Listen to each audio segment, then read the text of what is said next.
Quoi de neuf, le œuf? C'est l'info surprenante du jour. Vous qui venez de demander vos news, vous savez qu'avec l'assistant personnel intelligent BMW, vous pourriez les demander de la même manière à votre BMW série 3? Enfin, de la même manière. Disons que vous auriez pu également lui demander d'activer vos sièges chauffants pour vous mettre dans les meilleures conditions d'écoute. Nouvelle BMW série 3, conduire l'innovation. Salut Effie.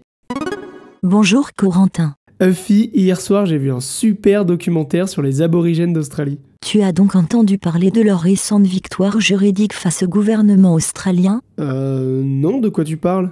La Haute Cour d'Australie a jugé que 2 peuples aborigènes avaient le droit d'être indemnisés après avoir été privés de leurs terres par le gouvernement, pour y bâtir des infrastructures. Mais c'est normal ça, non? En théorie oui, mais la particularité de cette décision est que les aborigènes ont été indemnisés à la fois de la valeur des terres qu'ils ont perdues, mais également pour la perte culturelle. Ça veut dire quoi, perte culturelle?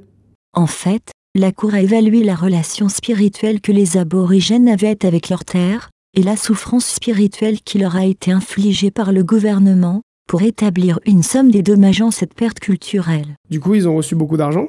En tout, les 2 peuples ont reçu 2,5 millions de dollars australiens, dont 1,3 million pour cette unique perte culturelle. Cette décision est particulièrement importante à la fois pour les 2 peuples en question, et pour les autres peuples aborigènes. Mais pourquoi tu dis qu'elle est particulièrement importante? Car elle met fin à un procès qui dure depuis 1999, et qu'elle représente une victoire symbolique pour ces 2 peuples. L'un des représentants a expliqué que la reconnaissance de leur lien spirituel est très important pour eux, et que c'est une preuve que leur culture est encore en vie dans le pays. C'est quoi les conséquences pour les autres peuples aborigènes du coup? Cette décision fixe le montant des indemnités que peuvent demander les centaines de groupes aborigènes dans la même situation. De nombreuses demandes d'indemnisation sont donc à prévoir.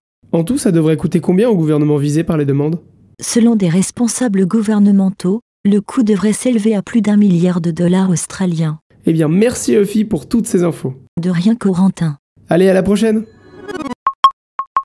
À bientôt sur le HuffPost.